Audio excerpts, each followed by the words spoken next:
yang sudah tertampil di layar teman-teman semua. Tata tertib yang pertama, masuk ke dalam Zoom meeting room 15 menit sebelum acara dimulai. Peraturan yang kedua, menggunakan pakaian yang rapi dan sopan. Peraturan yang ketiga, menggunakan seragam sekolah untuk siswa dan siswi, berada di ruangan yang tenang dan pencahayaan yang cukup.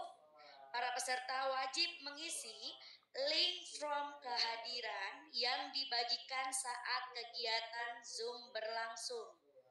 Dilarang mengaktifkan audio dan diwajibkan untuk mengaktifkan video. Bagi yang menggunakan handphone, disarankan untuk menggunakan mode landscape.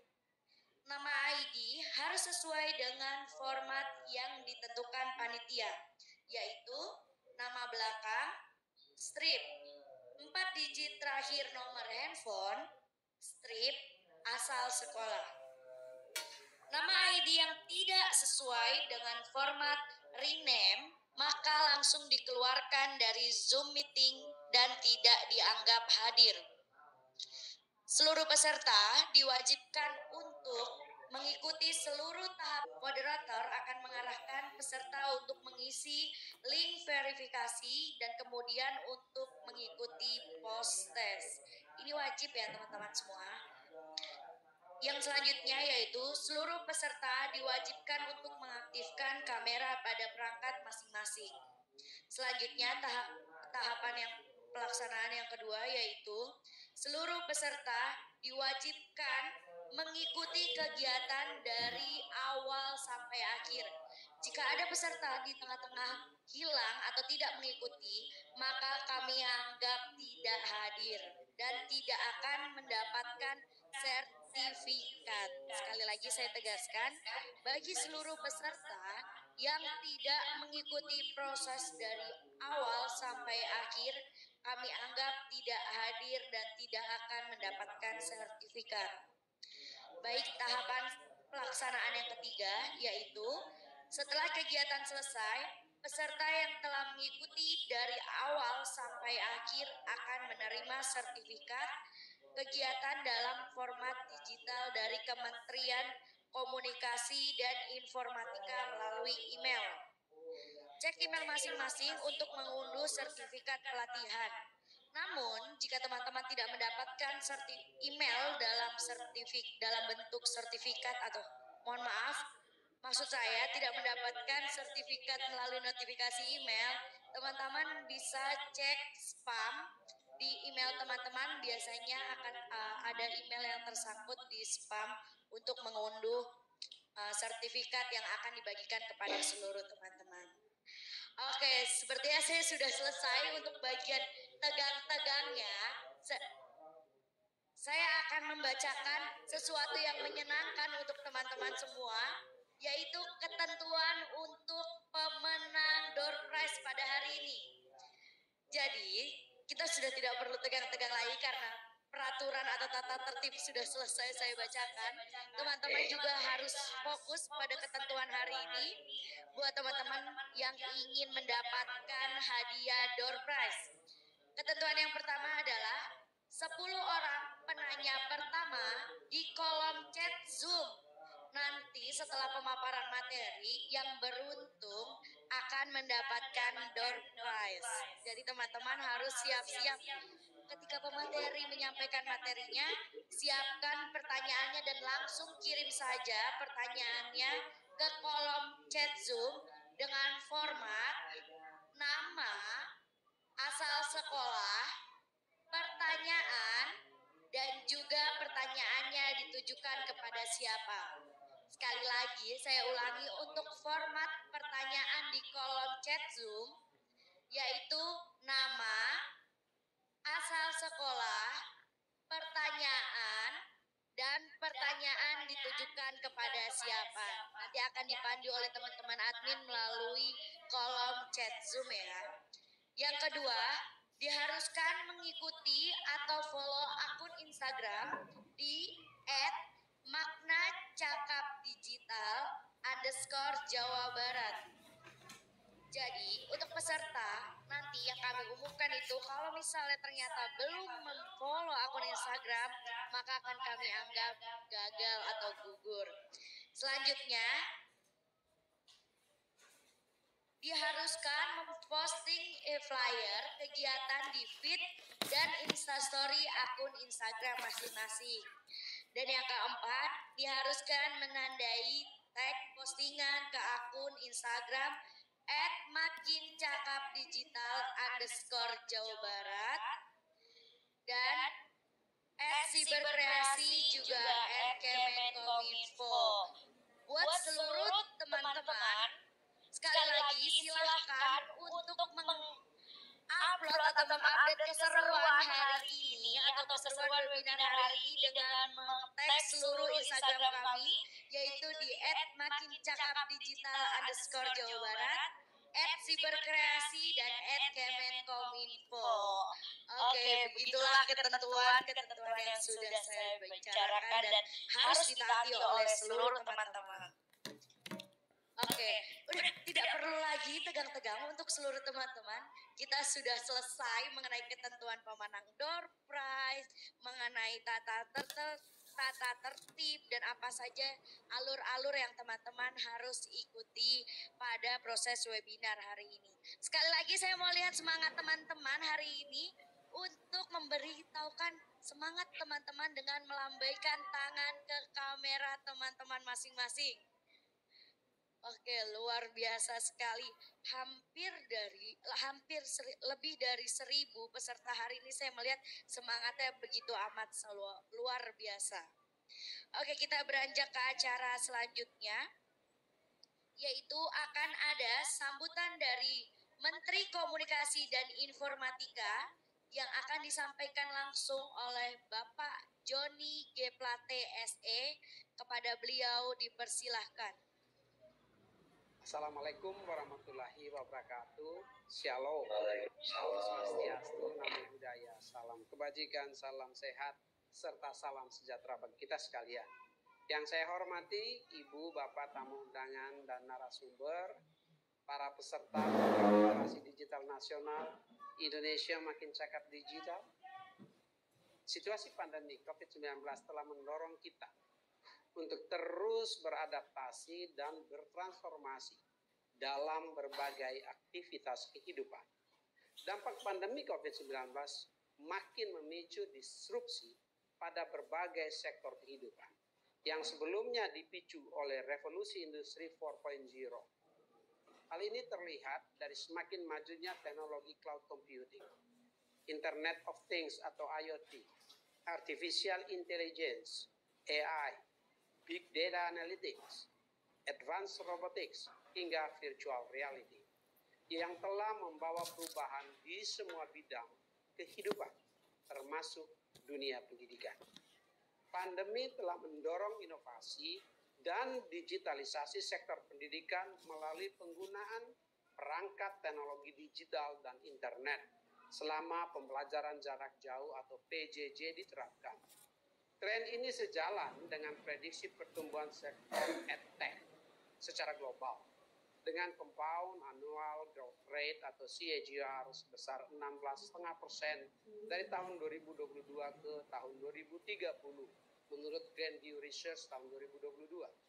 Di tingkat nasional, APJI mencatat bahwa selama pandemi COVID-19 seluruh responden menjalankan pembelajaran jarak jauh. Oleh karenanya, kualitas jaringan internet menjadi esensial bagi pelaksanaan PJJ. Selain memastikan ketersediaan akses internet di lokasi layanan pendidikan, Kementerian Komunikasi dan Informatika juga berupaya menyiapkan SDM bidang digital dalam menyambut pembelajaran secara daring atau dalam jaringan. Di tingkat kemampuan digital dasar, Kementerian Komunikasi dan Informatika secara konsisten menjalankan program literasi digital nasional yang ditujukan bagi para siswa, para mahasiswa, hingga tenaga kependidikan. Kementerian Kominfo juga bekerja sama dengan kampus-kampus dalam menjalankan kuliah kerja nyata bertemakan literasi digital. Ibu, Bapak, hadirin sekalian, sejak dilaksanakan pada tahun 2017, program literasi digital nasional telah menjangkau lebih dari 12,6 juta masyarakat. Pada tahun ini, tahun 2022, setidaknya akan diberikan pelatihan literasi digital kepada 5,5 juta masyarakat. Selain itu, Kementerian Komunikasi dan Informatika juga akan berfokus memberikan literasi digital pada kelompok pendidikan yang dimulai dari siswa kelas 5 sekolah dasar, siswa SMP, siswa SMA dan madrasah, mahasiswa, juga guru dan tenaga kependidikan. Para peserta akan diberikan pelatihan literasi digital berdasarkan pada 4 pilar, yaitu digital skills, digital culture, digital ethics, dan digital safety. Ibu Bapak hadirin sekalian, program literasi digital nasional ini akan terus dilaksanakan untuk dapat menjangkau seluruh masyarakat Indonesia hingga ke berbagai pelosok negeri tanpa kecuali. Hal ini perlu dilakukan karena kita tidak boleh meninggalkan seorang pun untuk merasakan manfaat dari agenda transformasi digital nasional. Mari bersama-sama berpartisipasi aktif dalam berbagai kegiatan literasi digital menuju Indonesia terkoneksi. Makin digital, makin maju. Terima kasih. Wassalamualaikum warahmatullahi wabarakatuh. Om Santi, Santi, Santi Om. Namo Buddhaya.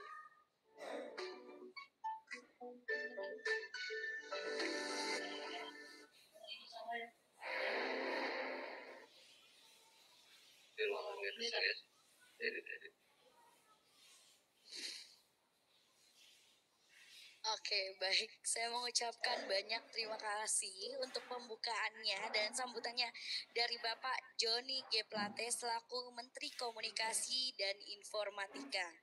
Sebagaimana tadi yang sudah disampaikan, transformasi digital harus disikapi dengan serius sehingga dapat membawa manfaat positif bagi kehidupan, yaitu salah satu upayanya mendukung percepatan transformasi digital dengan menyiapkan sumber daya yang siap. Menghadapi era digital seperti ini, tidak hanya membutuhkan pendidikan yang tinggi saja untuk kita bisa siap menghadapi dunia di lingkungan pekerjaan. Namun kita juga diharuskan dan dituntut untuk memiliki bekal digital yang luar biasa.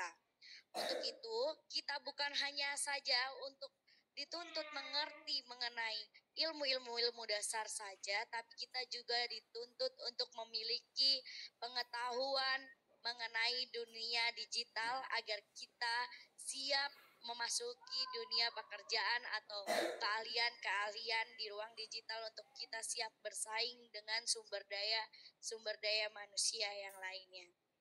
Oke, sebagaimana tadi saya sudah menyinggung bahwasanya kita harus menyiapkan keahlian digital agar kita siap menghadapi dunia pekerjaan setelah Om Swastiastu, Namo Buddhaya, salam kebajikan, rahayu. Yang saya hormati Bapak Menteri Kominfo Republik Indonesia, Bapak Joni G. Plate. Yang terima kasih Bapak baru saya menyampaikan kesaksian yang begitu menyejukkan, yang begitu memotivasi kami semua menuju Indonesia makin cakap, Indonesia terkoneksi dengan seluruh jaringan ke semua penjuru, baik di dalam negeri tanah air maupun dengan dunia atau saudara-saudara kita dari dunia lain, ini dari benua lain. Yang saya hormati sahabat saya Bapak Haji Onur Surono, anggota DPR RI, Komisi 4. Saya hormati Bapak Widaron yang sama-sama mungkin nanti akan jadi narasumber.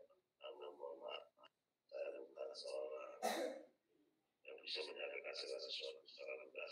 Saya akan menyampaikan secara global apa yang saya alami pada saat saya menyongsong era perubahan dan biasa menjadi digital, digitalisasi, dari biasa menjadi yang sangat luar biasa, dari yang jauh menjadi dekat, dari yang tiada menjadi ada, dan instan semuanya. Alhamdulillah, saya mengalami beberapa era, beberapa zaman, beberapa perubahan-perubahan dari mulai zaman dulu sampai zaman saat ini, di mana setelah kita masuk di dalam era revolusi industri 4.0, ini kita mengalami sesuatu perubahan yang mau tidak mau, suka tidak suka, kita harus beradaptasi dengannya. Itu yang kita kenal dengan sebutan disrupsi, memaksa kita untuk harus ada di bidang ini. Dan ini akan kita rasakan di semua sektor kehidupan. Saya memimpin pemerintahan sekarang wajib menggunakan digitalisasi, menggunakan seperti yang disebut e-government, ya, dan yang lainnya, digital, e-commerce, dan lain sebagainya, termasuk sistem pelaporan pun sekarang harus seperti ini.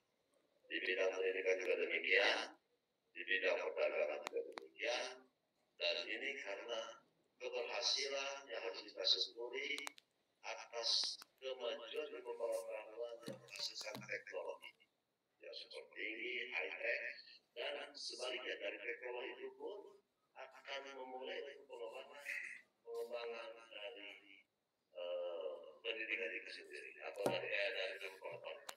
Itulah dua mata sisi yang tidak bisa kita pisahkan. Kembali lagi dalam konteks ini, tentu saja ini tidak mudah ya. Setiap kali Bapak Ibu sekalian yang harus bergabung dalam kegiatan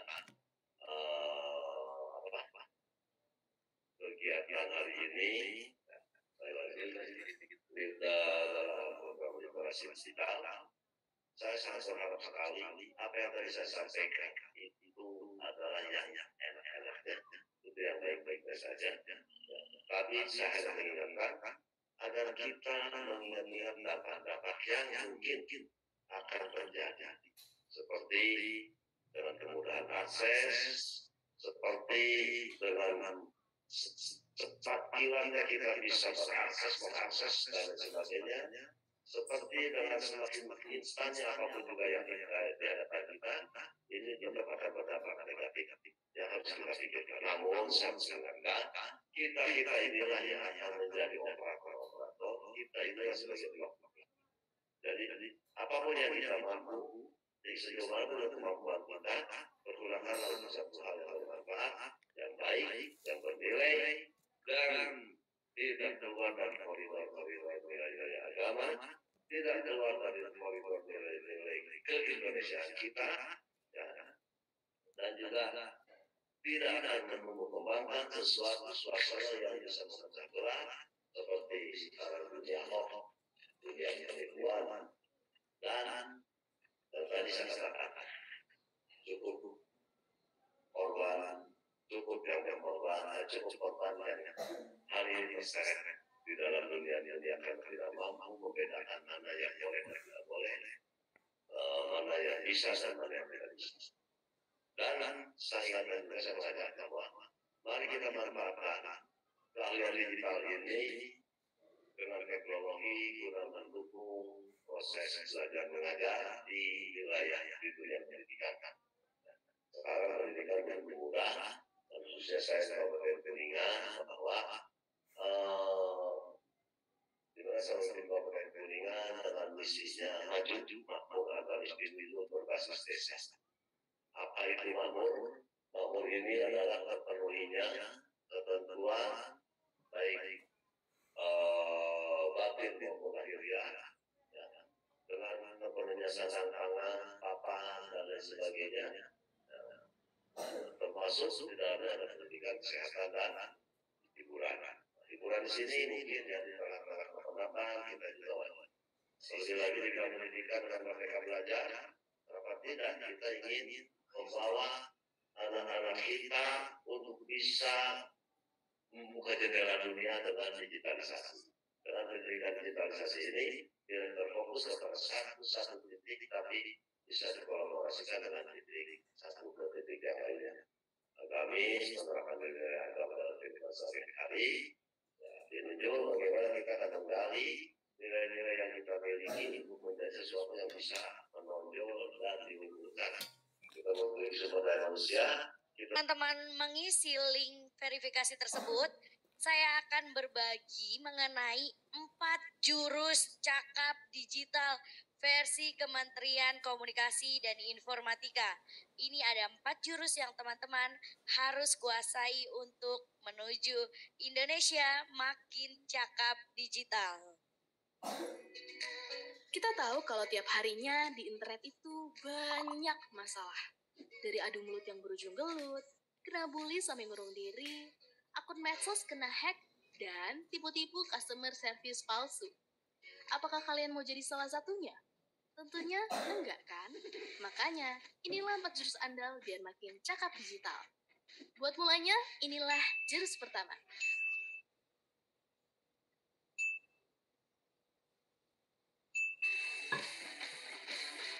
Kita mesti jaga etika biar netizen Indonesia nggak lagi dikenal paling nggak sopan se-Asia Tenggara. Bayangin etika di dunia maya itu sama pentingnya kayak dunia nyata. Lalu biar internet makin tentram, tanpa perpecahan, inilah jurus kedua.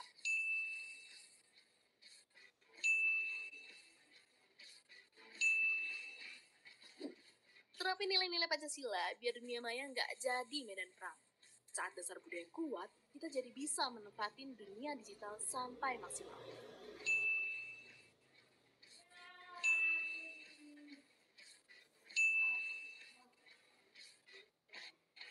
Makanya, di jurus ketiga ini, semakin kita jago, bahkan bisa cari ilmu dan cari uang. Dan saat kejahatan mengancam, kuasai jurus keempat biar tetap aman. Para penipu bakal takluk sama kita.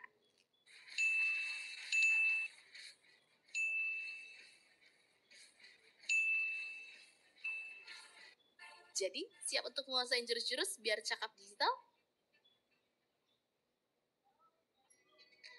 Kita tahu kalau tiap harinya di internet itu banyak masalah. Dari adu mulut yang berujung gelut, kena bully sampai ngurung diri, akun medsos kena hack, dan tipu-tipu customer service palsu. Apakah kalian mau jadi salah satunya? Tentunya enggak kan?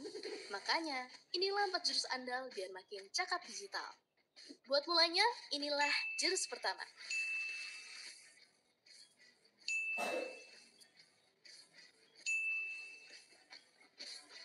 Kita mesti jaga etika biar netizen Indonesia nggak lagi dikenal paling nggak sopan se-Asia Tenggara. Bayangin etika di dunia maya itu sama pentingnya kayak dunia nyata. Lalu biar internet makin tentram, tanpa perpecahan, inilah jurus kedua.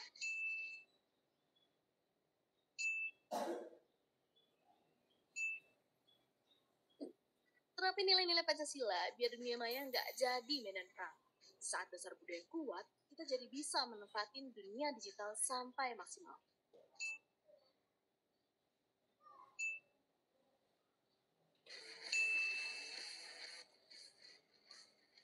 Makanya, di jurus ketiga ini, semakin kita jago, bahkan bisa cari ilmu dan cari uang. Dan saat kejahatan mengancam, kuasai jurus keempat biar tetap aman. Para penipu bakal takluk sama kita.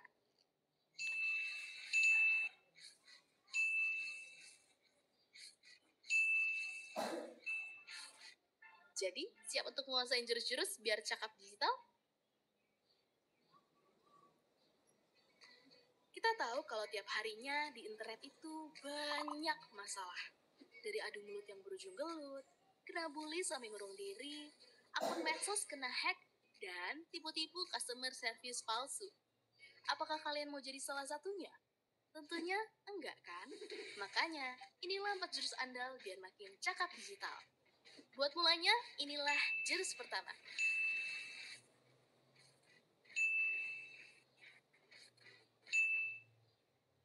Ya, itulah 4 jurus andalan untuk kita bisa makin mewujudkan untuk Indonesia makin cakap digital. Jadi buat teman-teman, mari kita sama-sama mewujudkan Indonesia menuju makin cakap digital dengan 4 jurus yang tadi sudah di-share. kita harus memiliki kesopanan, kita harus memiliki etika, kita juga harus memiliki budaya yang pastinya yang jelas untuk menunjukkan kepada seluruh dunia bahwasanya Indonesia memiliki netizen dan masyarakat yang luar biasa dengan memiliki sopan santun yang luar biasa dan etika yang baik dalam bermedia sosial atau hidup di dunia digital. Oke, baik. Saya rasa teman-teman sudah tidak sabar lagi untuk kita beranjak ke pemateri selanjutnya. Tadi kita sudah disinggung mengenai budaya digital. Kita akan membahas mengenai budaya digital setelah ini. Budaya seperti apa sih yang harus kita terapkan dalam kita hidup di dunia digital saat ini? Ataukah budaya-budaya biasa aja? Atau bagaimana cara kita untuk menyaring seluruh budaya-budaya yang masuk di era transformasi digital ini? Seperti saat ini sudah banyak sekali budaya-budaya seperti musik dan macam lain sebagainya. Musik, street food itu rame tuh saat ini di TikTok, terus belum lagi fashion dan macam lain sebagainya. Bagaimana kita sebagai masyarakat Indonesia untuk bisa lagi menunjukkan budaya kita nih dengan bangganya di era transformasi digital ini? Langsung saja, materi budaya digital ini akan disampaikan oleh Kang Budi Setiawan Garda Pandawa atau biasa kita menyapanya Kang Budi Dalton. Beliau merupakan seorang seniman yang lahir di Bandung dan beliau terkenal dengan perjalanan yang begitu fenomenal, yaitu berkelana pada tahun 1999.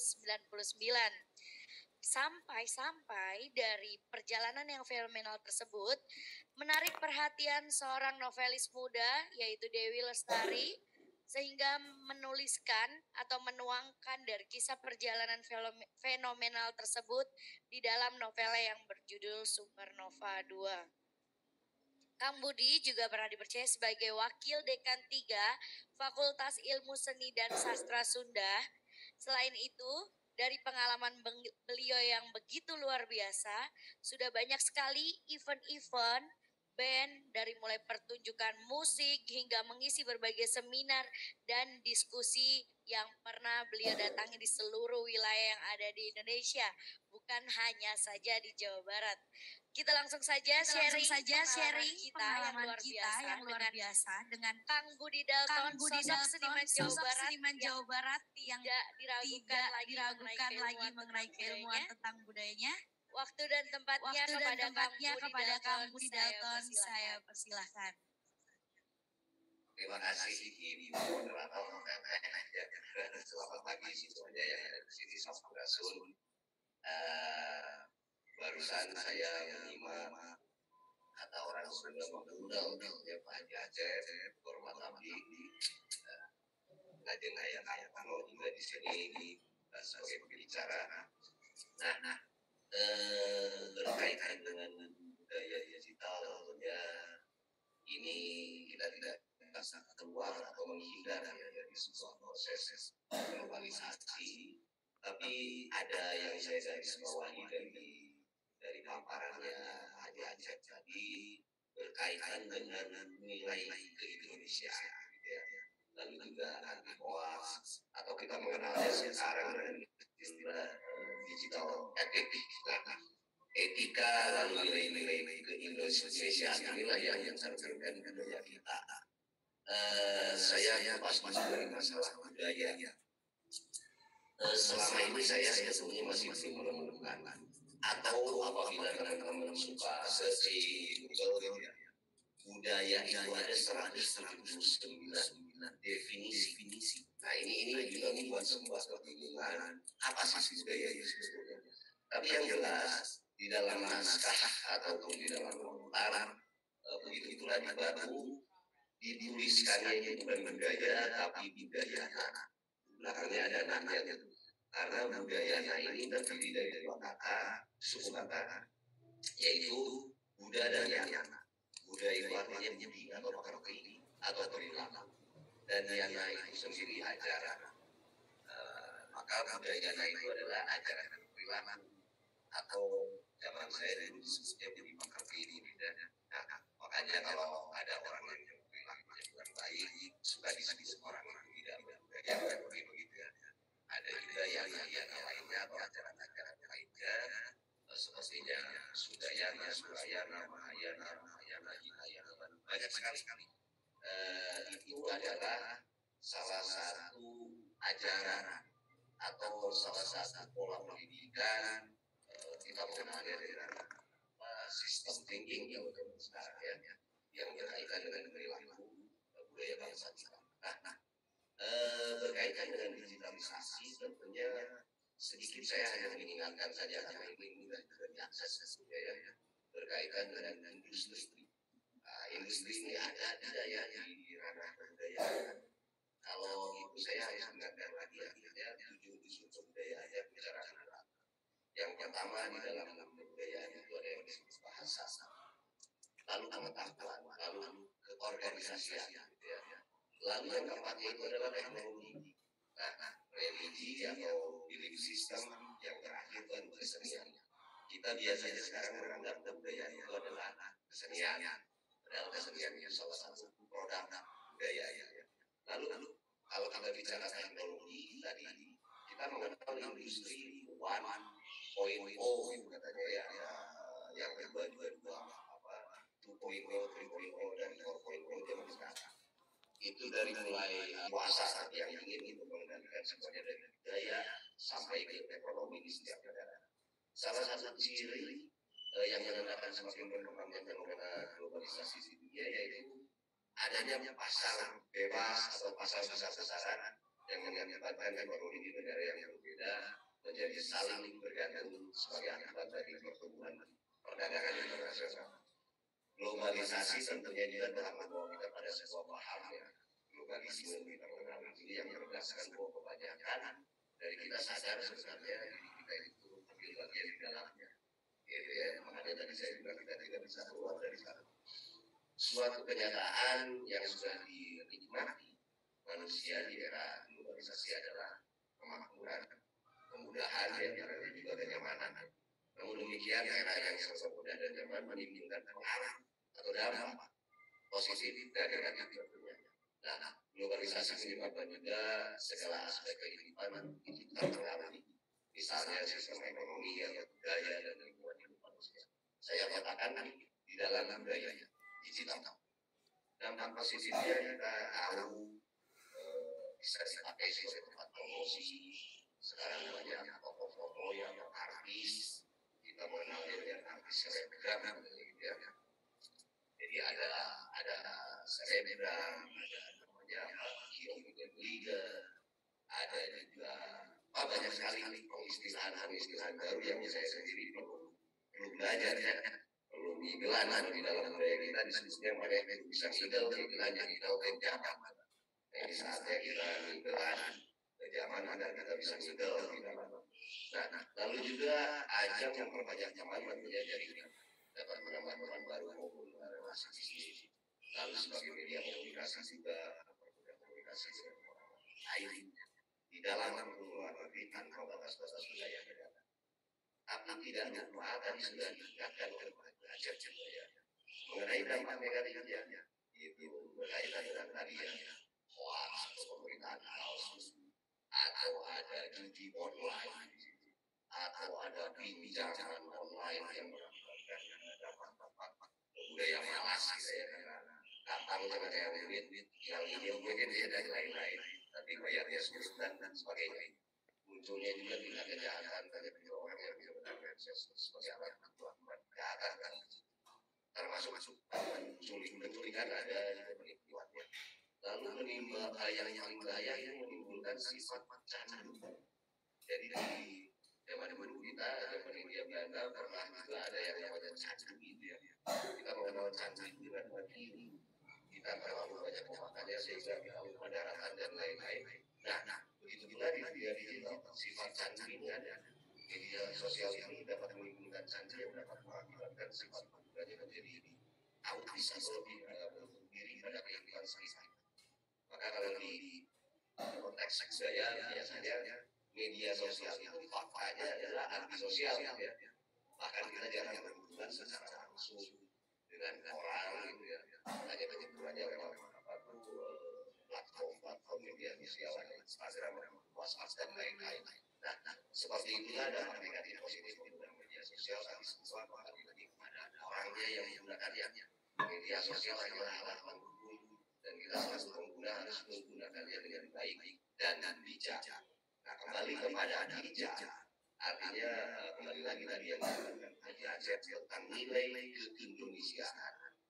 Ada hal-hal yang memang perlu kesadaran tinggi di dalam konteks budaya. Kita ini sudah sampai mana sebetulnya. Kadang-kadang kalau kita bicara budaya atau bicara hal-hal yang sifatnya faktual, kadang-kadang kita juga sulit untuk menerima itu. Padahal di luar kesadaran memang kita melakukan ini. Yang pertama yang perlu kita waspadai di digital tentunya adalah apa yang terjadi saat ini adalah bahasa mengasingkan diri di negara ini. Tanpa kita tahu sesuatu atau menyadari sesuatu itu telah membentuk, merasuk dan membuka apik di ruang pribadi setiap ruang kebangsaan negara kita. Ada suatu benih yang disebut tanam di dalam diri kita saja sebuah nama atau istilah. Padahal sudah jelas pepatah dia mengatakan bahwa bahasa adalah jati diri dan tanda kecerdasan sebuah bangsa.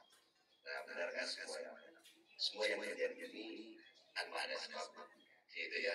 Padahal bahasa Indonesia sudah diingatkan seringkali kita di dalam sebuah sumpah yang itu tidak boleh dilanggar, yaitu mengakui kepada satu tanah air Indonesia, mengakui bangsa Indonesia dan menjunjung bahasa yaitu bahasa Indonesia. Nah, yang kedua itu tahap tidak mengenal diri sendiri.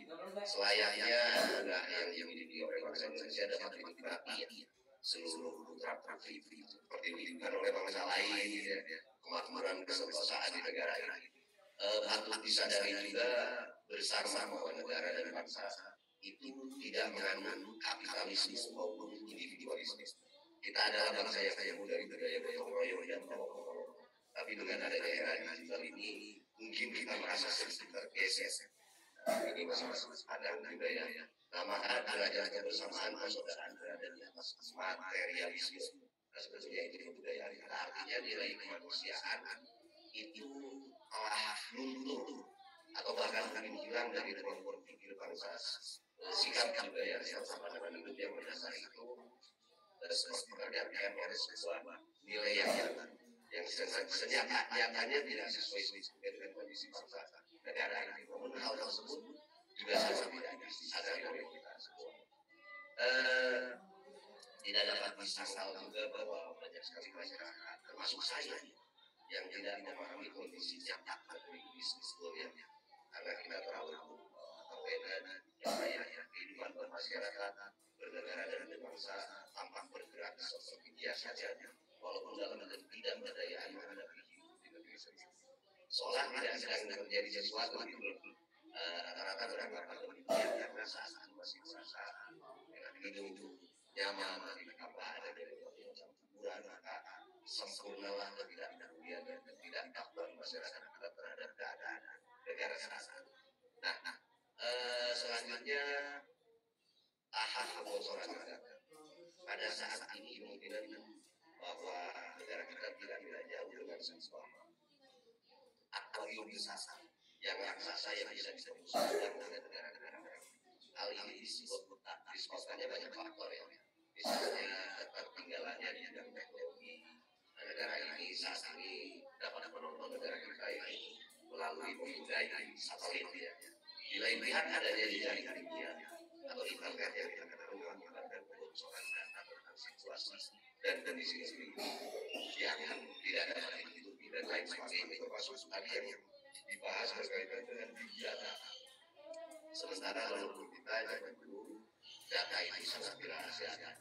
Waton ya kita mengenalnya dengan karena itu sangat mudah dikenali seseorang dan kita bisa diintervensi ya dari watonnya dan lain-lain. Tapi kalau sekarang kan kebalikannya, mempelajari tentang pertahanan di Indonesia pada masa sekarang sudah tidak memerlukan lagi spionase ya, atau agen investasi yang diskon, itu tentu tidak seperti di tingkat analisis. Sebab kondisi sebuah negara pada saat ini sangat tergantung pada faktor perekonomian. Hampir segala data tentang negeri kita yang ada di internet itu dapat dianalisa atau dipelajari untuk dijadikan alat untuk pertahanan sosial. Gitu ya, untuk peluang strategi mereka dalam tindakan. Di era modern ini juga mengumpulkan suatu negara itu diawali dengan cara menggunakan ekonominya seperti yang kita tahu budaya ekonomi dia yang menjadi sumber kehidupan masyarakat, lalu memutuskan rantai daya hidup sama dengan menurunkan rakyat dari negara setara dengan rakyat tidak hidup di tanah air yang seolah-olah begitu. Dengan demikian serangan awal pada sebenarnya dapat dilakukan tanpa harus mengirim pasukan bantuan. Contoh, misalnya contohnya begini, untuk memperluas kebutuhan sawit di kita, itu cukup Malaysia tidak perlu merebut wilayah kita. Dia cukup saja menyebutkan bahwa mereka membutuhkan berapa sawit. Maka secara otomatis sebagai rakyat Indonesia berbondong-bondong memburu ribuan hektar dan merubah lahan kalian yang dijadikan tempat dan berapa sawit. Kurang lebih seperti itu tanpa transaksi. Lalu selanjutnya yang keempat, tahap melemahkan mutu bangsa. Tentunya rakyat Indonesia tidak menyadari berapa banyak yang ketergantungan atau kesetiaan kita terhadap uang atau cacat sebuah produk dari peralatan komunikasi, kendaraan, rokok, mungkin minuman, obat dan sebagainya. Tahapan menuju pada kesulitan ekonomi dengan kehidupan yang terus meningkat, maka tentulah pengelolaan masyarakat. Mereka akan masuk dalam kelompok yang dianggap satu pandangan sehingga berbeda pandangan dengan kelompok lain dari dalam pertentangan. Apalagi saat ini negara kita dikenal juga oleh dunia sebagai sarana berbeda atau berbagai jenis narkoba baik secara jalur lintasan perdagangan maupun produksi. Peredaran narkoba di negara kita pada dasarnya tidak dapat diduga secara pasti, sebab berada pada wilayah-wilayah yang tersembunyi atau dipahami juga bahwa tidak ada narkoba yang bisa tidak ada. Maksudnya di narkoba itu akan hadir melalui jaringan setiap kecil akan memiliki juga dengan kartel yang lebih besar, itu tanpa kita sadar. Jadi bukan hal yang baru di mana ada jaringan narkoba, di sini juga ada senjata. Karena mengapa demikian ya? Sebab dalam bawah sadar kita kecemasan khawatir dan mereka itu merasa harus memiliki pertahanan, suatu alat untuk melindungi diri. Memang pada umumnya kemungkinan jika dilindungi oleh satu kelompok artinya tidak hanya narkoba yang beredar di negara kita, mulai dari senjata api pun banyak yang kita sadar tidak ada kodenya. Hanya saja kita masih mendengar letusan. Nah, itu kondisi-kondisi bagaimana caranya kita mewaspadai apalagi di era ini. Maka mengenal diri sendiri untuk mempertahankan sesuatu pada budaya atau perilaku di dalam media sosial tentunya tidak akan lepas dengan dimengerti ajaran leluhur kita, sehingga tidak ada lagi misalnya ke depan tiba-tiba berbondong-bondong gitu ya, memberikan bintang satu kepada sungai Ara misalnya kemarin gitu ya, padahal sungai nggak punya salah apa, lebih cerdas lagi, lebih bijak lagi dalam kita melakukan sesuatu, bertindak di dalam media sosial, karena katanya smartphone, smart people, katanya begitu ya. Sementara dari itu dulu saya ikut saja di dalam diskusi ini, mungkin nanti akan ada atur nuhun, terima kasih. Oke, baik. Terima kasih kamu Budi Dalton atas pemaparannya. Satu hal yang saya kutip hari ini adalah smartphone for smart people. Jadi buat teman-teman semua yang ada di rumah, ingat smartphone for smart people. Ayo kita lebih bijak lagi untuk menggunakan media sosial yang kita miliki agar kita bisa menjadi manusia yang memang memiliki etika dalam dunia digital, lebih cerdas lagi dan lebih bijak lagi dalam dunia digital. Begitu kata Kang Budi Dalton. Oke teman-teman, kita beranjak ke pemateri selanjutnya. Tetapi sebelumnya saya mau mengingatkan kepada seluruh teman-teman untuk mengisi link verifikasi dan juga post test yang sudah disebar linknya melalui chat Zoom oleh teman-teman admin. Selain itu, teman-teman juga harus mendownload sertifikat yang sudah ada di link tersebut. Sekali lagi saya mengingatkan, buat teman-teman yang belum mendownload atau tidak mendownload sertifikat, maka kehadirannya patut kami pertanyakan. Oke, untuk pertanyaan-pertanyaan yang sudah mulai masuk akan terus kami himpun dan kami pilah untuk 10 pertanyaan terbaik yang beruntung untuk kami bacakan dan dijawab langsung oleh para narasumber pada hari ini. Jangan lupa untuk formatnya, nama, asal sekolah, pertanyaannya apa, ditujukan kepada siapa, dan nomor telepon teman-teman penanya. Untuk apa nih nomor telepon? Untuk teman-teman panitia bisa memfollow up dan membagikan. Jadi kita harus lebih bijak lagi dalam penggunaan media sosial. Dan dalam bermedia sosial dan di dunia digital ini kita juga memiliki etika-etika serta aturan-aturan yang harus kita taati. Apa sajakah aturan-aturan itu? Kita akan bahas secara tuntas dengan para pemateri kita hari ini yang akan membahas mengenai etika digital, yaitu Bapak Ono Surono SD. Beliau merupakan salah satu anggota Komisi 4 DPR RI.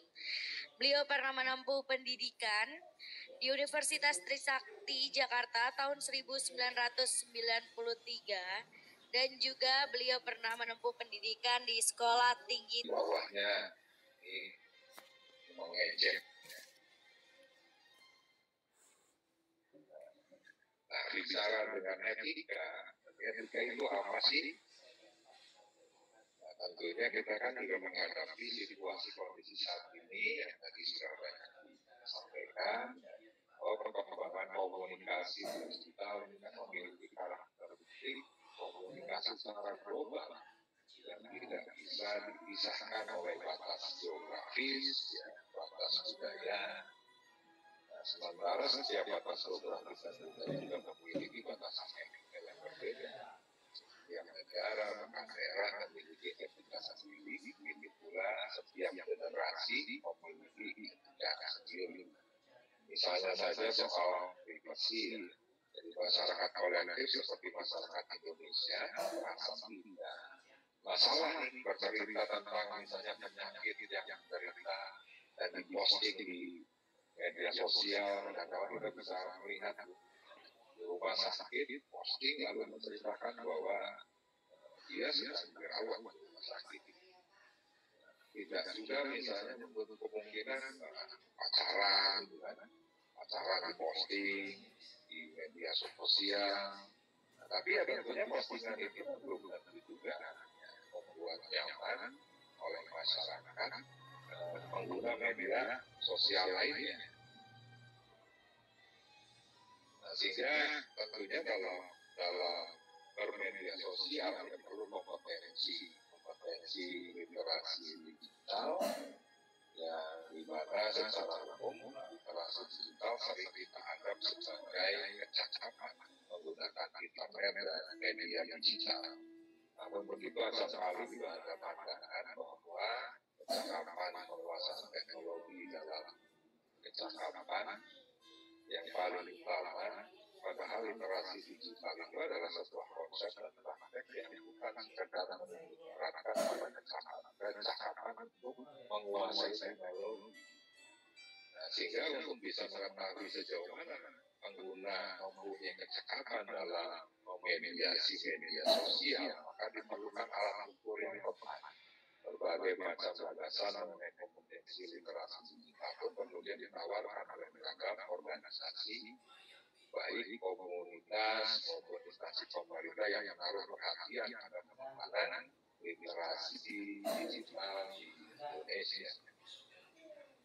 Nah, bicara dengan etika, dengan dunia digital sekarang ini harus didefinisikan menjadi dua. Jadi secara tradisional offline kan? Ini adalah tata cara lama, kebiasaan dan budaya yang merupakan kesepakatan bersama dari setiap kelompok masyarakat, sehingga menunjukkan hal yang pantas dan tidak pantas sebagai pedoman sikap dan perilaku anggota masyarakat. Etika definisi saat ini dihadapkan dengan dunia internet.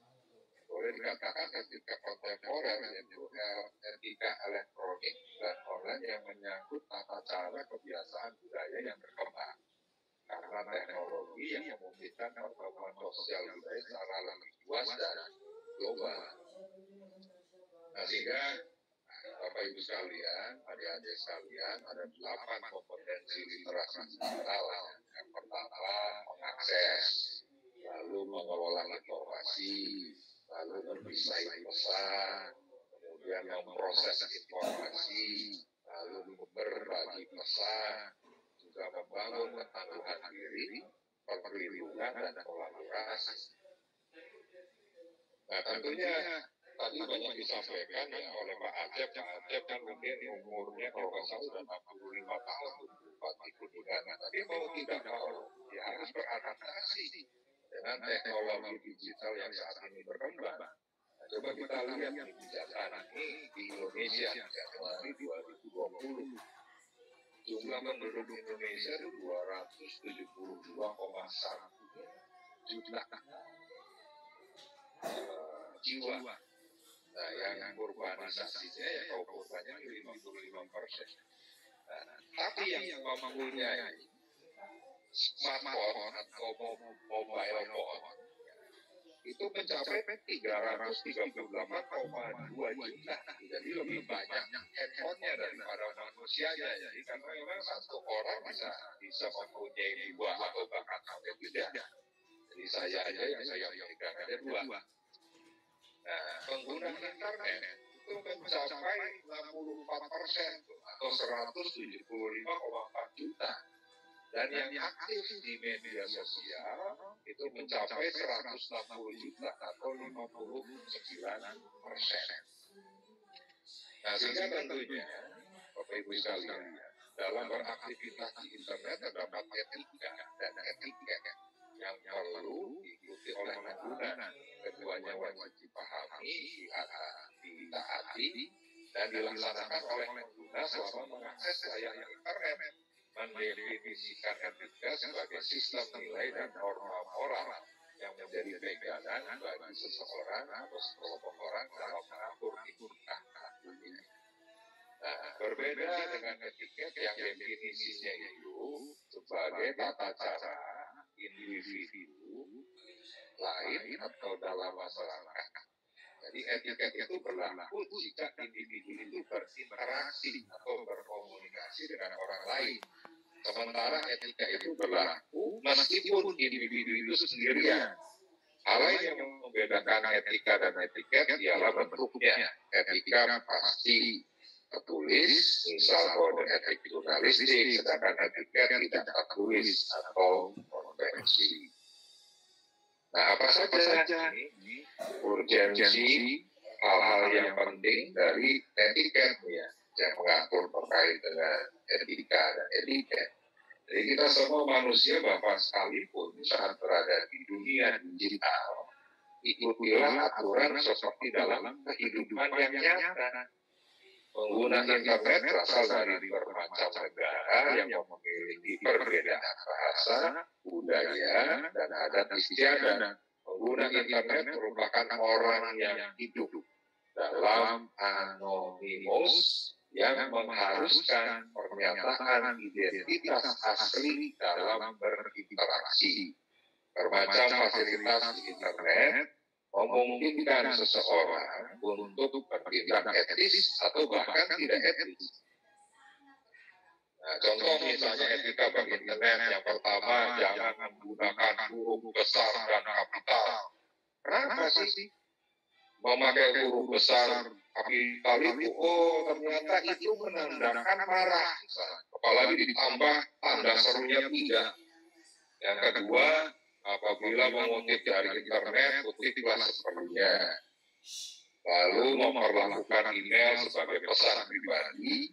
Yang keempat, berhati-hati dalam melanjutkan, memforward email ke orang lain. Yang kelima, biasakan menggunakan format plain text dan jangan sembarangan menggunakan HTML. Yang keenam, jangan kirim file berukuran besar melalui attachment tanpa izin terlebih dahulu dari penerima pesan. Kenapa tidak boleh kirim ukuran yang besar? Oh, ternyata memakan kuota. Kuotanya besar tuh, bisa membuka file tersebut. Nah, etiket berinternet ini apa saja? Misalnya terkait dengan menulis email dengan ejaan yang benar dan kalimat sopan, lalu tidak menggunakan huruf kapital semua, membiasakan menuliskan subjek email untuk mempermudah penerima pesan, kemudian menggunakan BCC, Blank Carbon Copy, bukan CC, Carbon Copy, untuk menghindari tersebarnya email milik orang lain. Yang kelima, tidak mengirim email berupa spam, surat perantai, surat promosi, dan surat lainnya yang tidak berhubungan dengan medis. Yang keenam, menghargai hak cipta orang lain, lalu menghargai privasi orang lain, dan jangan menggunakan kata-kata yang jorok dan vulgar. Lalu kompetensi mengakses informasi ini ada 3 hal nih. Yang pertama, keterampilan mengoperasikan internet menggunakan perangkat teknologi hardware maupun software. Juga diperlukan kemampuan untuk menggunakan internet secara aktif dan berimbang. Kemudian kemampuan teknis, internet secara seleksi dan analisis juga diperlukan. Mungkin bisa dibaca nih. Ada highlight misalnya menyebarkan berita hoax dan berita bohong palsu yang tentunya itu tidak sesuai, lalu ujaran kebencian, pornografi, pencemaran nama baik, penyebaran konten negatif, modus penipuan, cyberbullying, perjudian, lalu cybercrime. Nah, dalam hal produksi dan distribusi juga harus ada kaidah-kaidah terkait menulis email dengan ejaan yang benar, harus sopan dan ucapkan salam dan yang lain sebagainya bisa dibaca juga. Sama ini hal yang perlu juga diperhatikan. Nah, jadi 10 etiket dalam berinteraksi di dunia maya. Yang pertama, ingatlah keberadaan orang lain. Yang kedua, taat kepada standar perilaku online.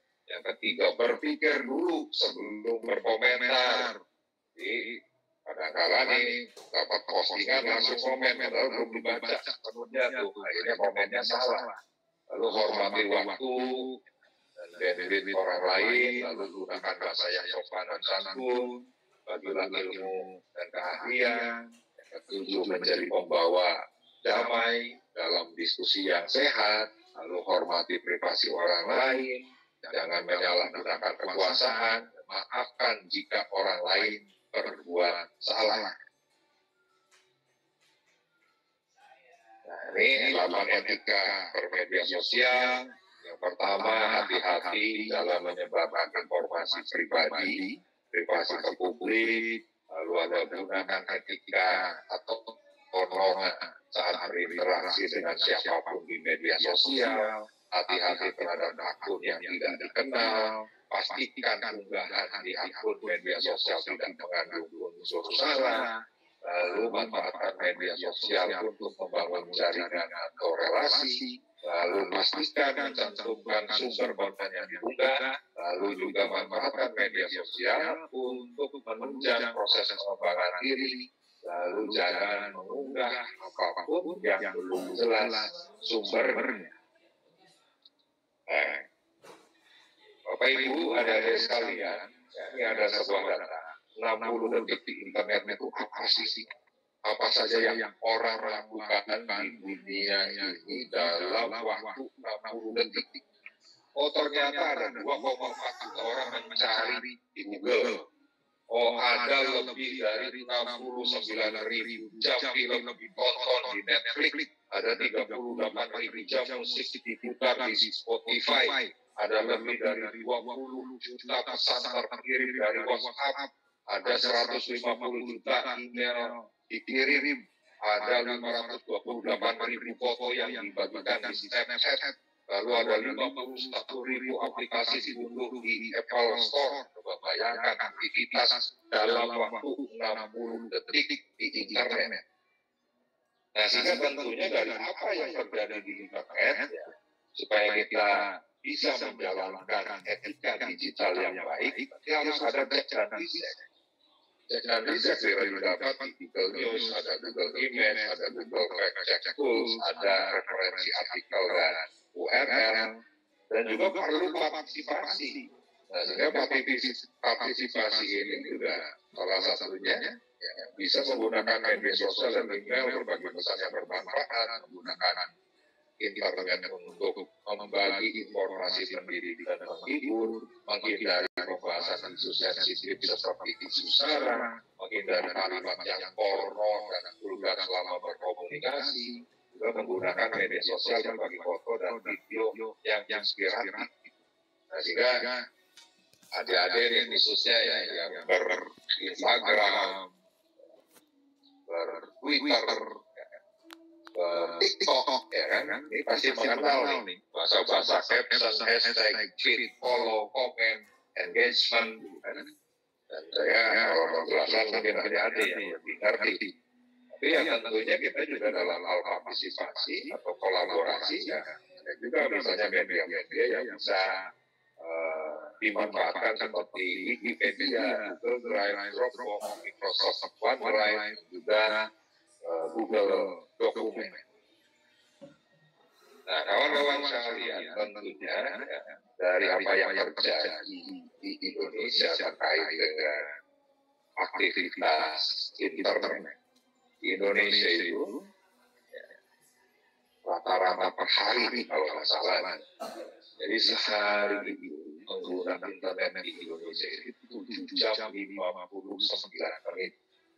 Nah, untuk di media sosial, ya, 3 jam 26 menit, untuk menonton TV, 3 jam 4 menit, lalu mendengarkan musik streaming 1 jam 30 menit, dan juga bermain game ya 1 jam 23 menit. Ya, aktivitas yang mungkin sama seperti kewajiban tidurnya orang Indonesia 8 jam. Ternyata 8 jam digunakan untuk mengakses internet. Nah, sehingga dengan berbagai macam hal yang terjadi di dunia digital, ya, saat ini kita mengenal hoax.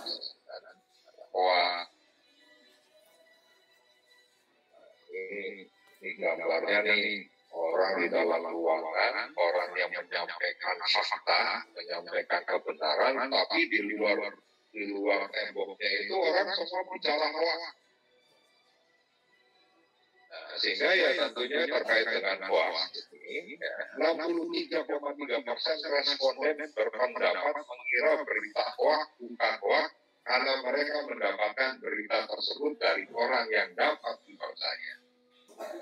Jadi bisa didapat dari temannya, kakaknya, adiknya, padahal kakaknya, adiknya juga belum mengecek dulu, belum recheck dulu terkait dengan berita yang dia dapat, langsung di-share saja. Lalu 24,6% responden berpendapat kalimatnya menyakitkan. 8,5% responden mendapatkan pengaruh pilihan politik. 3,6% responden berpendapat terbawa ujaran kebencian. Dari angka di atas, 12,1 responden mengira bahwa hoax adalah sebuah kebenaran karena tidak objektif, terpengaruh, terbawa penggiringan opini. Nah, kita lihat gambar kira-kira apa nih? Nah, ini ada orang anak yang dibully oleh teman-temannya. Nah, itu kita sama nih. Kalau ini hate speech, ini ujaran kebencian. Ya, jadi ada orang marah-marah, semua binatangnya keluar. Efek berbahaya ujaran kebencian. Ternyata ujaran kebencian itu memiliki efek menular. yang mengarah pada ujaran kebencian yang terus berlebih, lalu berkontribusi pada pengucilan sosial dan peningkatan polarisasi yang memecah kohesi sosial, juga merampas martabat individu kelompok dengan mengatakan bahwa mereka bukan warga masyarakat yang setara, juga memiliki efek jerah terhadap partisipan dalam sistem demokrasi karena takut direndahkan akibat stigma yang terlanjur negatif, juga menciptakan kegelisahan dan kekhawatiran yang mendalam di antara anggota kelompok yang menjadi sasaran. Jadi semua hal itu termasuk konten negatif yang sering didengar mana-mana. Nah, sehingga ya tentunya kita perlu juga ulas nih, apa sih motivasi orang itu membuat konten negatif. Oh, yang pertama ini terkait dengan ekonomi atau mencari celah. Yang kedua mencari bintang. Lalu juga ada kepentingan politik untuk menjatuhkan lawan politiknya dan juga memecah belah persatuan. Tapi selain empat hal itu, saya juga menemukan nih beberapa hal. Kenapa sih orang bikin konten negatif yang memancing? Misalnya ada video, ada YouTuber yang isinya nge-prank gitu kan. Sehingga, ternyata dia bikin viral. Dia bikin terkenal.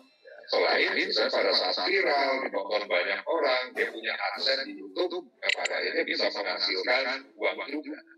Nah, apalagi saat ini misalnya banyak artis-artis yang bermunculan di Indonesia itu yang tidak menempuh sebuah perjalanan seperti artis-artis yang dulu, ya, dari ajang perempuan bakat misalnya, terus ada semacam seleksi untuk mencari artis, pemain film. Nah, sekarang itu seketika orang yang viral di media sosial itu langsung bisa jadi artis, diundang di mana-mana, di televisi, di berbagai macam acara. Jadi motivasi membuat konten negatif ini harus benar-benar ini juga kita perhatikan.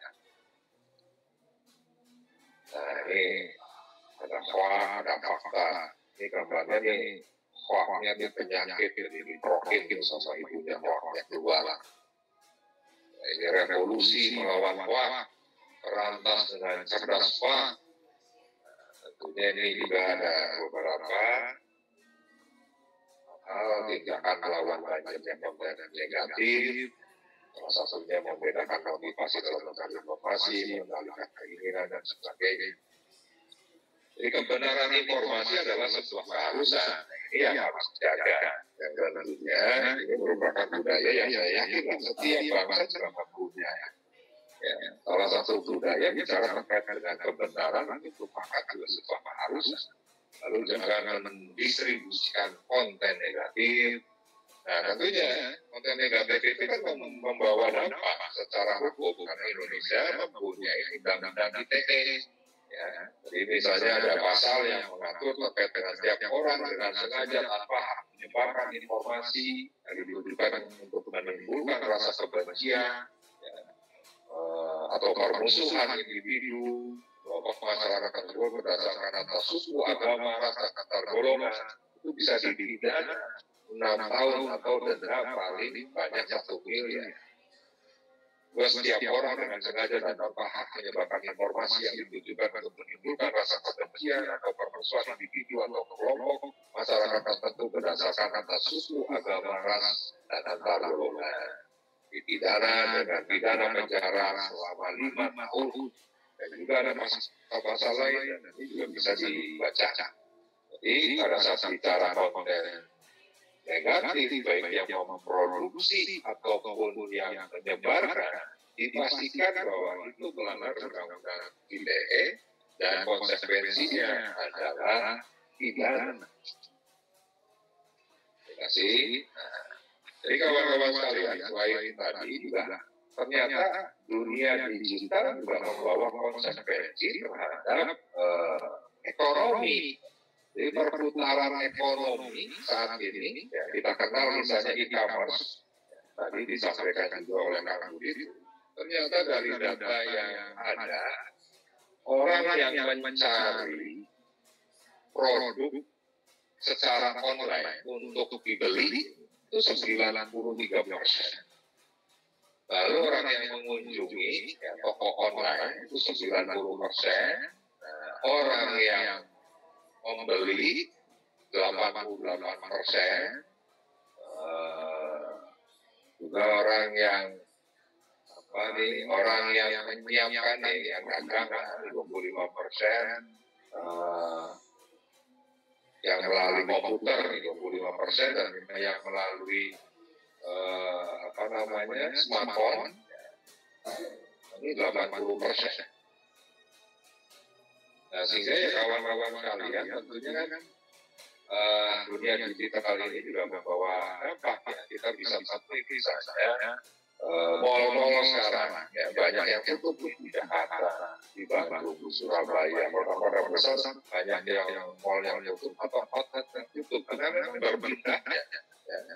Kebiasaan masyarakat dari bertransaksi langsung, membeli barang-barang langsung di toko, lalu berubah menjadi membeli melalui online.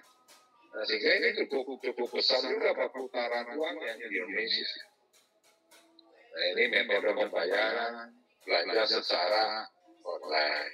Tapi ya tentunya kawan-kawan sekalian, Bapak Ibu sekalian,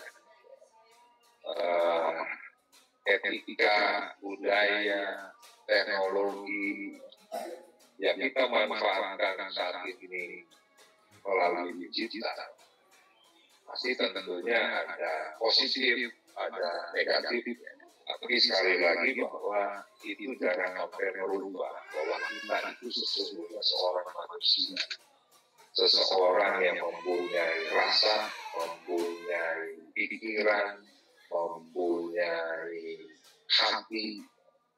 Jika ya tentunya kita harus tetap menjadi seorang manusia, walaupun kita sebagai YouTuber, sebagai selebgram, sebagai tiktokers, ya kan? Sebagai orang yang memanfaatkan dunia digital untuk bisa menjalani hidup lebih baik lagi. Demikian, terima kasih. Atur nuhun. Wassalamualaikum warahmatullahi wabarakatuh. Waalaikumsalam warahmatullahi wabarakatuh. Terima kasih Pak Sudarno atas pemaparan yang begitu luar biasa. Satu hal yang harus kita ingat atau tadi yang saya garis bawahi, bahwasanya kita walaupun di era perkembangan digital ini, kita harus tetap mengedepankan rasa kemanusiaan kita sebagai seorang manusia dan saling menghormati satu sama lain. Dan pastikan mengenai kebenaran informasi adalah suatu keharusan untuk kita semua. Baik teman-teman, sudah banyak sekali pertanyaan yang masuk melalui kolom chat kami. Dan kami akan membacakan 3 pertanyaan terlebih dahulu yang akan langsung ditanggapi oleh para narasumber kita pada hari ini.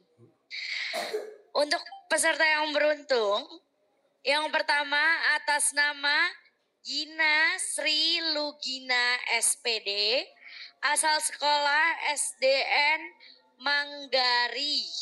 Pertanyaannya ditujukan kepada Bapak Bupati Haji Acep Purnama. Pertanyaannya adalah, bagaimana cara menerapkan cakap digital sedangkan sarana prasarananya kurang mendukung? Baik, Bapak Haji Acep mungkin bisa langsung ditanggapi pertanyaan dari Ibu Gina.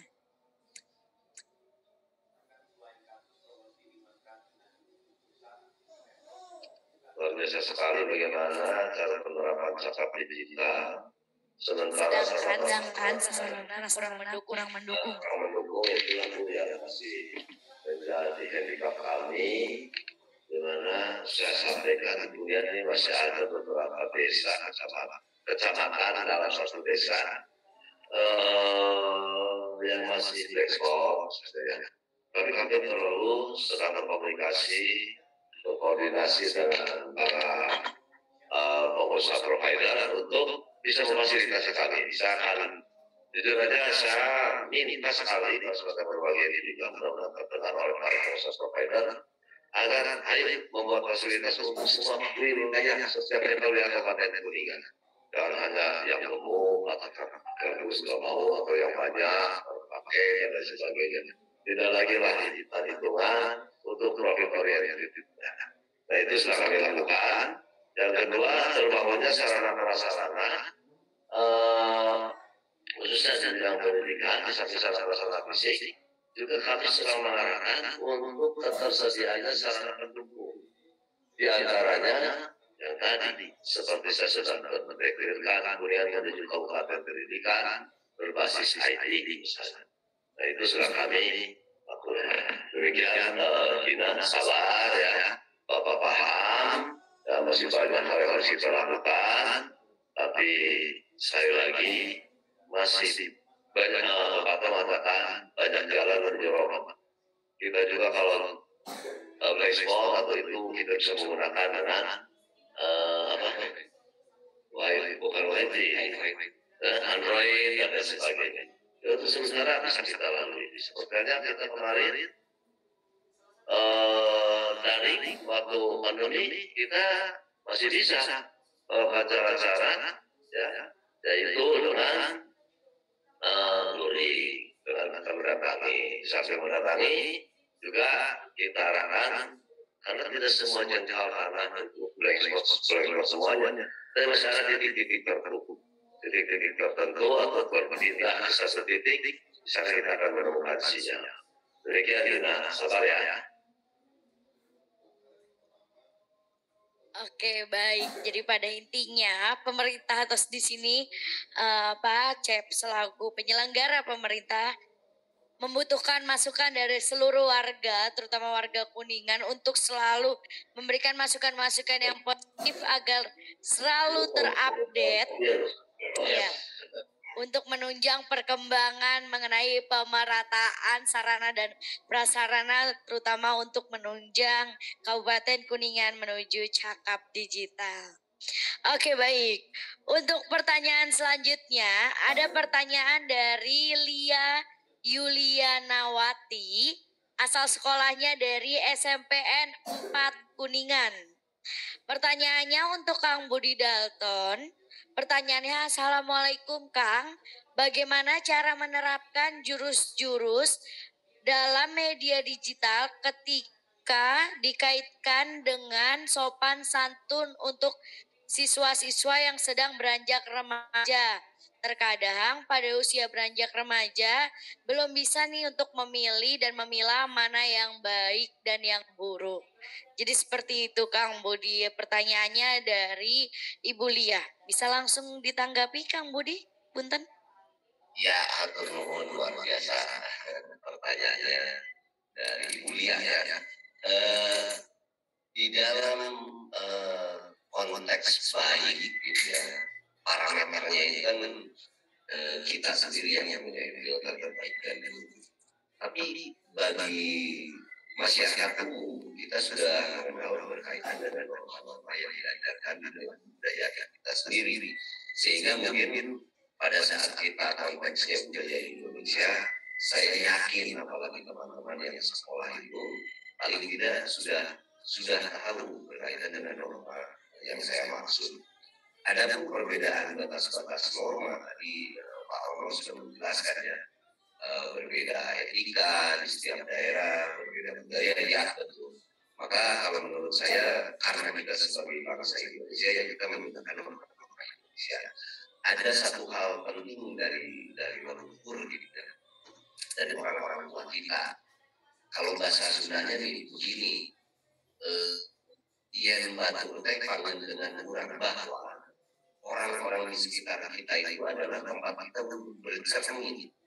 Jadi bercermin itu begini, tidak mungkin orang akan berbuat jahat atau berkata tidak baik gitu ya, mengujar kebencian pada saat kita tidak memulainya.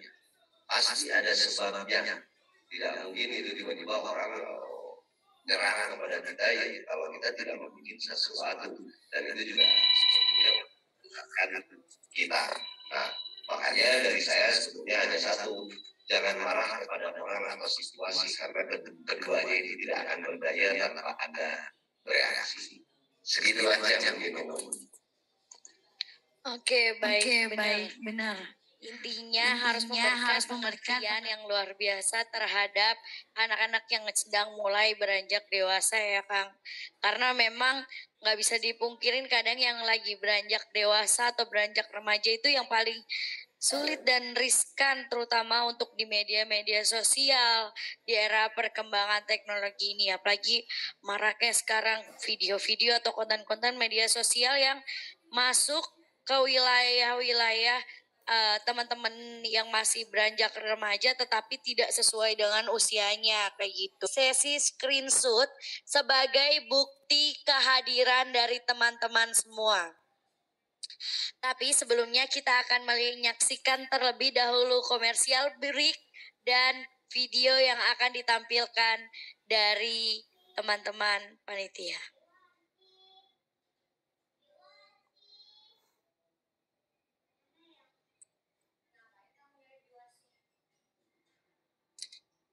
Sambil menunggu teman-teman bisa siap-siap untuk dinyalakan kameranya. Setelah video ini kita akan memasuki sesi screenshot. Dan bagi yang belum mengisi link verifikasi, untuk segera mengisi link verifikasi dan juga mengerjakan post testnya. Dan sebelum keluar dari link verifikasi tersebut, akan ada tombol untuk mengklik dan download sertifikat. Sekali lagi saya ingatkan kepada seluruh teman-teman untuk mengklik link verifikasi kehadiran, setelah itu mengisi post test dan kemudian untuk mendownload sertifikat. Sekali lagi, mendownload sertifikat sebelum keluar dari link tersebut. Dan apabila dari teman-teman mengalami permasalahan saat mengupdate link, bisa langsung saja menghubungi admin Makin Cakap Digital di 081 380 61639. Yang pastinya dengan membuktikan keikutsertaan teman-teman dengan men-screenshot bahwasanya teman-teman hadir dari acara dari mulai sampai akhir. Oke baik, selamat menyaksikan komersial break saat lagi.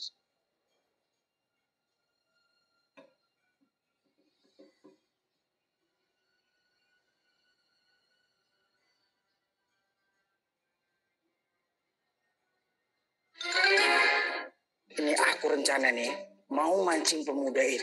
Kita kirim SMS iming-iming hadiah, biar nanti dia ngirim kode OTP ke kita. Jadi kode OTP itu atau one time password itu bersifat sangat rahasia. Kalau OTP udah diberikan, akun kita bisa diretas. Dan bahkan data pribadi kita bisa dicuri untuk melakukan penipuan atas nama kita. Jadi ingat, jangan pernah membagikan kode OTP ke siapapun.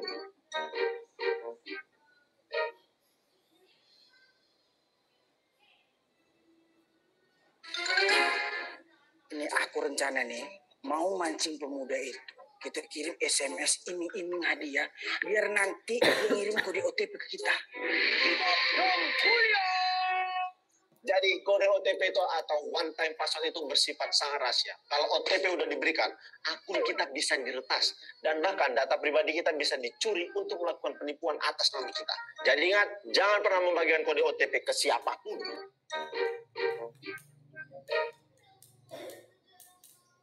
Oke, baik teman-teman, ingat jangan membagikan kode OTP terhadap siapapun.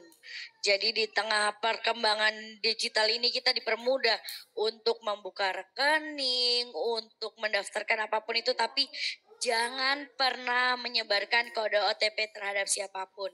Ingat, kita juga harus memastikan bahwasanya informasi yang kita dapatkan adalah benar adanya.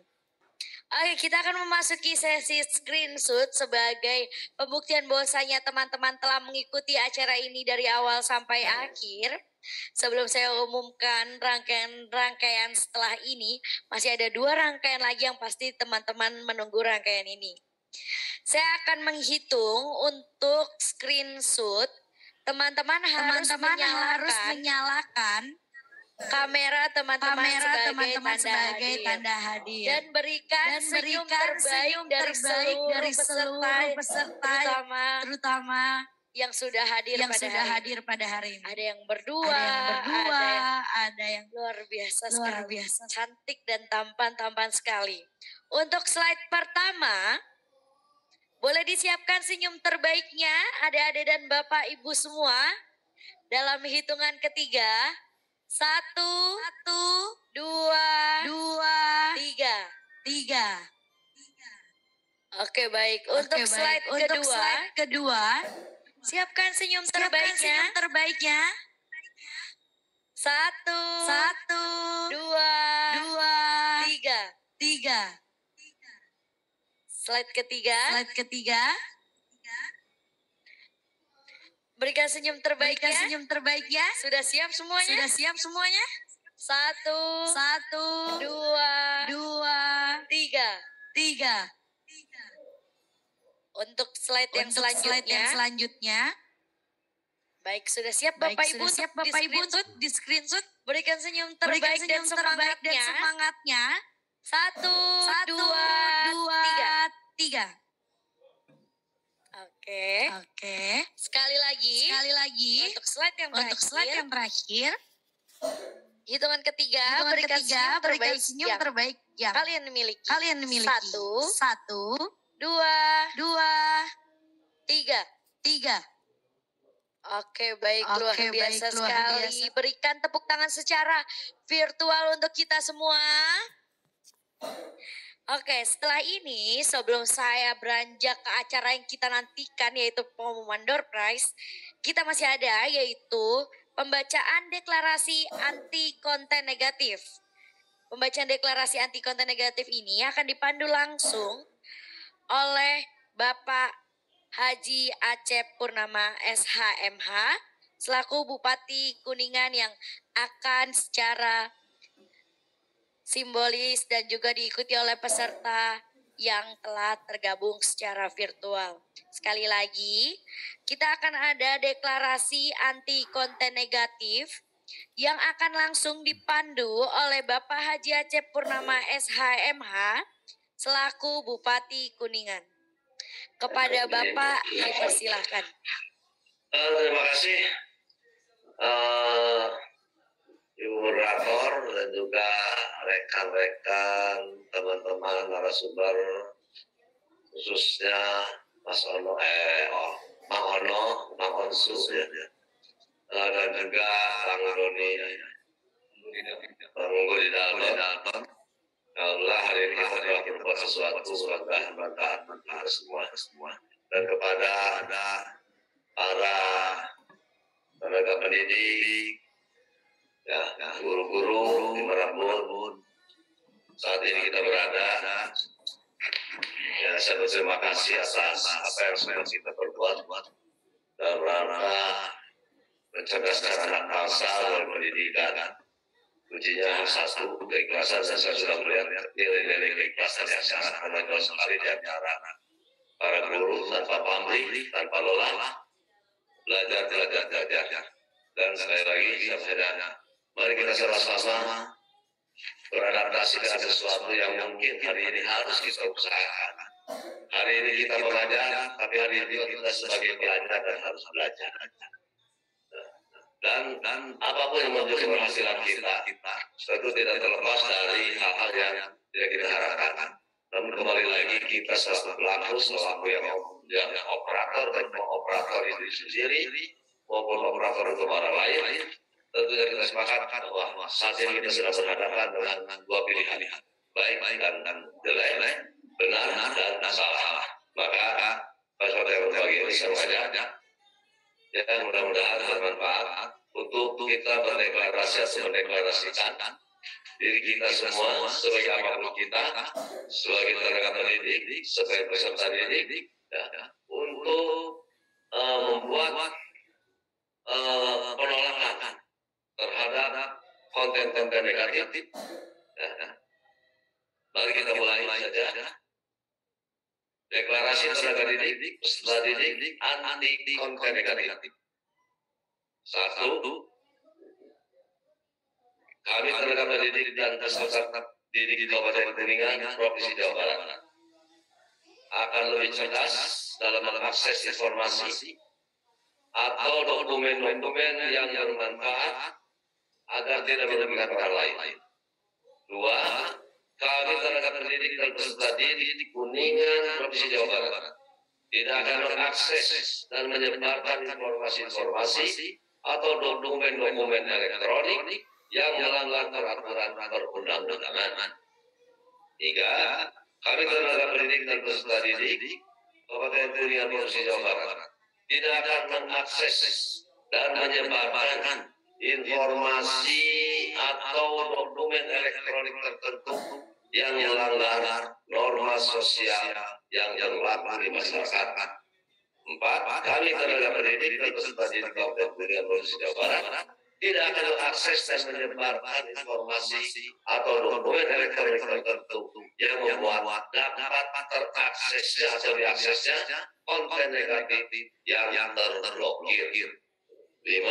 Kami tenaga pendidik dan peserta didik Kabupaten Kuningan, Provinsi Jawa Barat akan menggunakan dan memanfaatkan media digital dan berpegang teguh pada nilai-nilai kebangsaan demi menjaga keutuhan negara kesatuan Republik Indonesia. Merdeka, semoga bermanfaat. Terima kasih. Oke, baik. Terima kasih Bapak sudah memandu untuk deklarasi pada hari ini. Semoga dengan adanya deklarasi ini sebagai wujud nyata dari kami semua, terutama tenaga pendidik di lingkungan Kabupaten Kuningan untuk menolak adanya anti konten negatif. Oke, baik teman-teman semua dan para peserta yang amat sangat saya banggakan hari ini. Kita sudah sampai di penghujung acara. Saya akan mengumumkan beberapa pemenang door prize seperti yang tadi rules-nya sudah saya jelaskan. Bahwasanya pemenang door prize adalah pemenang yang adalah mereka-mereka yang memberikan pertanyaan melalui kolom chat Zoom dengan pertanyaan-pertanyaan menarik yang telah disortir oleh panitia. Yang pastinya 3 penanya tadi sudah merupakan 3 dari salah satu 10 pemenang door prize. Untuk selanjutnya 10 pemenang door prize akan dihubungi oleh panitia penyelenggara dengan ketentuan yang harus saya ingatkan untuk memfollow akun Instagram Makin Cakap Digital _ Jawa Barat dan juga upload flyer, feed Instagram, serta Instastory ke akun Instagram masing-masing dan tag ke Instagram Makin Cakap Digital _ Jawa Barat, @siberkreasi dan @kemenkominfo. Jadi buat teman-teman yang beruntung nanti akan langsung dihubungi oleh panitia penyelenggara pastinya. Dan jangan lupa saya mengingatkan sekali lagi untuk teman-teman di rumah untuk mengupdate keseruan webinar kita pada hari ini untuk update di Instagram dan tag langsung ke @maknacakapdigital _ Jawa Barat, @siberkreasi dan @kemenkominfo. Saya mengucapkan banyak terima kasih kepada seluruh para narasumber yang sudah memberikan waktu dan meluangkan waktu untuk berkontribusi dan memberikan ilmu yang begitu luar biasa pada hari ini terhadap Bapak Haji Acep Purnama SHMH selaku Bupati Kuningan. Terima kasih Bapak atas waktu dan sharing ilmunya. Selanjutnya saya juga mengucapkan banyak terima kasih atas kehadirannya Kang Budi Dalton selaku seniman serta budayawan Jawa Barat. Saya juga mengucapkan banyak terima kasih terhadap Bapak Ono Surono ST selaku anggota Komisi 4 DPR RI. Serta saya mengucapkan dan apresiasi yang begitu luar biasa kepada seluruh siswa dan siswi serta tenaga pendidik di ruang lingkup Kabupaten Kuningan yang telah ikut dan semangat sekali berkontribusi untuk mengikuti rangkaian pada hari ini. Saya juga mengucapkan banyak terima kasih kepada juru isyarat kita, Ibu Yunita dari SLB Negeri Tasikmalaya. Terima kasih Ibu atas waktu dan kesempatannya. Saya Mita Ayu Andiani, pamit undur diri. Jangan lupa teman-teman semua untuk saring terlebih dahulu sebelum kita sharing informasi yang kita dapatkan. Mari kita lebih bijak untuk menggunakan sosial media di dunia digital ini. Pastikan informasi yang kita dapatkan adalah sebuah kebenaran. Makin cakap digital untuk Indonesia. Wassalamualaikum warahmatullahi wabarakatuh.